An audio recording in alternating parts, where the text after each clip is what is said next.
I'm Max from DataMagic. DataMagic is a mobile market intelligence tool, and Magic in DataMagic Rock stands for focus on creating really easy-to-use tools for complex market research.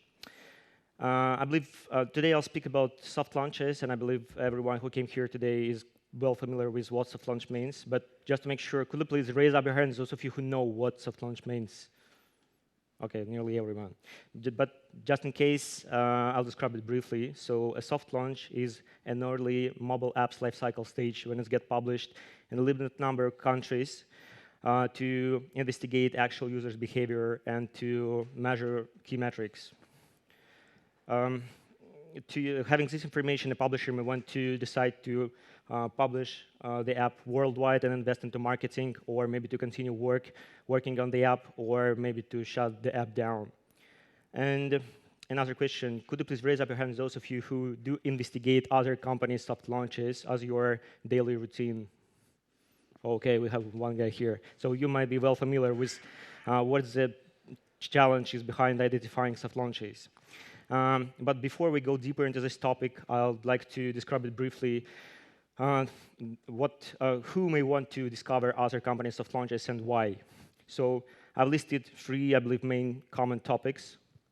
The first is publishers and investors, those who would like to find out about newest, most promising soft launches to partner with, and to do it as soon as possible. The second case is about product guys, product executives, and all others who strive to keep up with the newest product trends, to find out about newest products in their genre, and maybe to come up with some interesting insights for their own business. And the second case for marketers, all those who would like to investigate how other successful publishers soft launch their games, in what countries they buy traffic, in what manners they buy traffic, and how long they keep their products in soft launch. So actually, let's go deeper about what the challenge is behind identifying, about compiling the proper list of soft launches. So if you ask yourself how to identify if a product is a soft launch or not, I believe the first thing to come up to your mind may be that if a product is launched in a limited number of countries, it is a soft launch. But think if an app is published in 10 countries, it's a soft launch. In 20 countries, in 30 countries, not that obvious. And say that app is published on a single country, and say it's China, and it's published 3 years ago, is it still a soft launch? Really, doubtfully.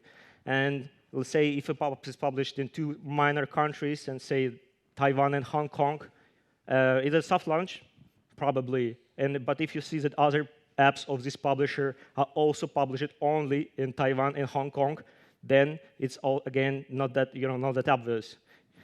So actually, to compile a proper list of soft launches require a lot of sophisticated heuristics, and actually, to compile a complete list of soft launches, of notable soft launches, requires huge time and effort. And what we've done, we've automated the whole process, and we created a tool that allows you to see all the notable soft launches, and a set of filters to browse through them. Let's see how it looks like. Could you help me, please?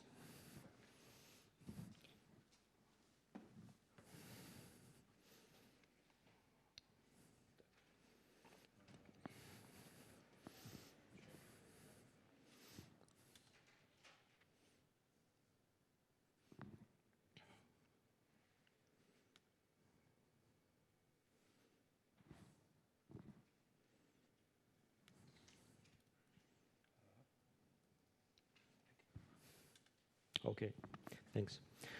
So to be more practical, I suppose us to go back to the most common use cases I've mentioned earlier. And just for example, let's say that I'm a publisher, an investor, and I'm trying to find the most promising, the best performing soft launches. So let's go through all the settings, all the selectors we have here, and see how it works. So the first one is launch date within, and it allows us to filter those apps that are has been initially launched in the selected time period. So for our case, I'll select all time to let all the soft launches to appear in the results list. The second selector is countries in, and it allows me to have only those soft launches listed that are published in one or several of the selected countries. By default, all the countries are selected, but say I'm a Western publisher and I'm only willing to publish Western-oriented apps, so I want Asian-specific apps to be delisted. To do so, I'll just delist the most specific Asian markets like China, Japan, Korea, Hong Kong, Taiwan, and now the apps that are only published in one of the deselected countries will be delisted from the results. The next selector is countries not in, and it helps me to delist those soft launches that are published in the selected countries. By default, no country is selected, but if I select, let's say, United States, all the apps that are launched in the United States will be delisted. But for our case, I'll leave it no select here. And the next selector is store selector, and think, why would one need to select a store? Most of the times because you need to select a category, and you cannot select a store-specific category until you have selected a store. That's because the category selector is locked now. But if I select a store, I'll be able to select a category. For now, I'll leave it all stores. The next selector is for number of results. We have only two options here, 100 or 1,000. 100 works well if you browse through the list of soft launches manually, but if you want to use search field here, you may need to have more results listed, but for our case, I'll leave 100. The next selector is for publishers. You may want to have listed only those apps that are published by major publishers. But actually, I have to note here is that many publishers soft launch their apps under brand new accounts, and you won't find them if you select top 100, but it's really useful if you want to see only the top publishers soft launches listed and investigate how they work with traffic during soft launch. It is really useful. But for our case, I select all publishers. And the last selector is for sorting order. By default, it downloads, but I can switch it to revenue. And now let's have a closer look at the table to the right. So for each app, we have here an app title, a publisher, a store where it's published, and the initial launch date. And the next column contains two numbers. The first stands for the number of countries where the app is published. And if I point cursor here, I'll see all the countries listed. And the second number stands for the number of countries where all other apps of the publisher are published. So it helps me sometimes to understand what's the focus market for the publisher, or if it's a brand new publisher. The next two columns stand for last 30 days downloads and revenue for the app. The revenue is excluding platform fees and taxes, so it's pure revenue. So that's nearly it for the case for publishing investors. So you may list through the apps and see some details and decide what to install and what to investigate further. And then make a decision on whether you want to invest into this product or not. The next case is for product guys, and for those who would like to keep up with the products in some specific category. So say my company is mostly focused on some specific genre, say strategy. So the only thing I need to do, I need to select a category. So I need to select a store first. I'll select Google Play, and then I select strategy. I just type it here. OK. So now we have listed all the most revenue-generating strategies.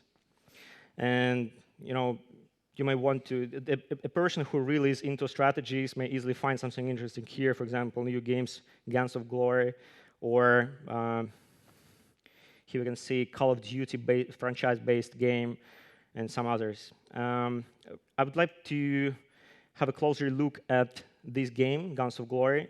The interesting fact is that it's published in two countries, in Taiwan and the United States. And actually, it was surprising for me, because I saw actually that really few companies publish their games in the United States. But let's think, why have they done so? The thing is that this game is an MMO strategy game. It's a hardcore game, and think why people usually avoid publishing, soft launching their apps in the major countries, in the major markets, because they count on featuring support from platforms. because when you initially launch your app on the market, you have, most of the times you try to get significant support from platforms. But our recent research, quite detailed research, showed that mid-core, hardcore games receive very little support from platforms. I mean, really little amount of traffic. And benefits of soft launching their game in the United States is much higher than benefit from featuring support for this hardcore game. Because having soft launched your game in the United States, you have a chance to measure metrics on the primary targeted market. And you have a chance to estimate CPI, the cost of traffic acquisitions. So it's maybe more beneficial for you. So it's actually an example how you may investigate other companies' soft launches and come up with some interesting insights for your company. And actually, we've just moved to the third use case, a case for marketing people, marketing specialists. And I'd love to show you how this selector top publishers work. For example, if I select the top 100 here, and I'll drop the store selector to all stores, I'll see the soft launches by major companies like Alex, Line, Tencent. You see PUBG Mobile here. A lot of stuff like Outfit 7, King, or Playgendary, so on. So just for example, you may want to investigate how a particular company soft launches its game. So I'll just, for example, type in King here. Here we can see all the King soft launches, actual soft launches. And what can I do? I can compare them on a single screen. And we see that they are soft launching now 4 games. In the previous screen, we had 5 because one was for Apple App Store and another was for Google Play.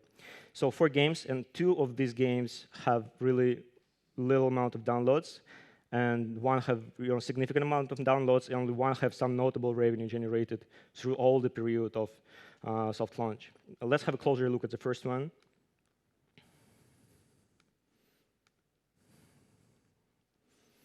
So what will I do? I'll show you the download distribution across countries.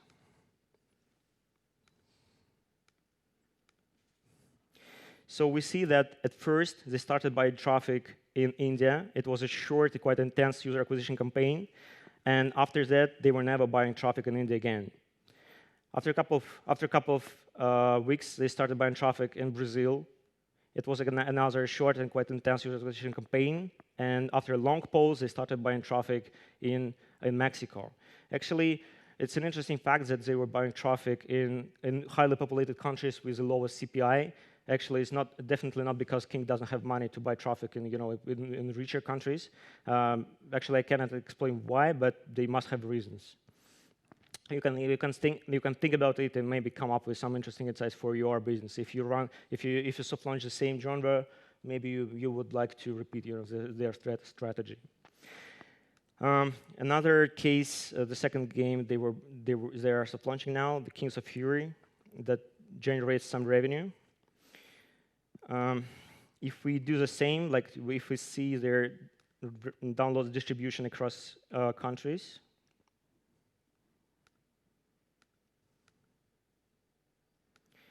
we might see a little bit similar picture, but this time they were buying traffic in several countries simultaneously, and this time this was not the poorest countries, like not the countries with the cheapest CPI, but Malaysia, Sweden, and Denmark. And again, it was quite intense user acquisition campaigns distributed across the timeline. And recently they have started a new marketing user acquisition campaign, and now they opened their game in Indonesia. And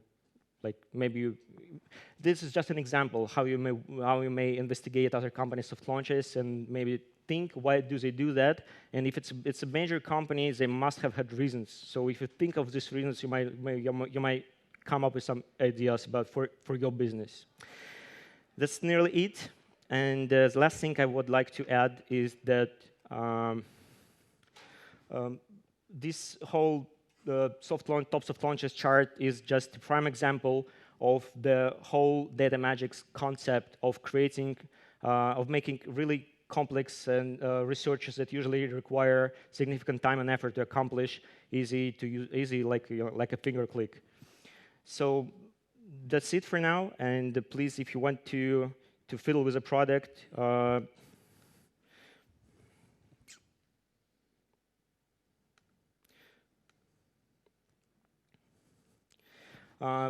Please use this trial link. If you follow this link, you'll have a 1-week premium trial. And if you have any comments regarding the product, please don't hesitate to get in touch with me directly. And if you have any questions, I'll be glad to answer them. And thank you very much for your time.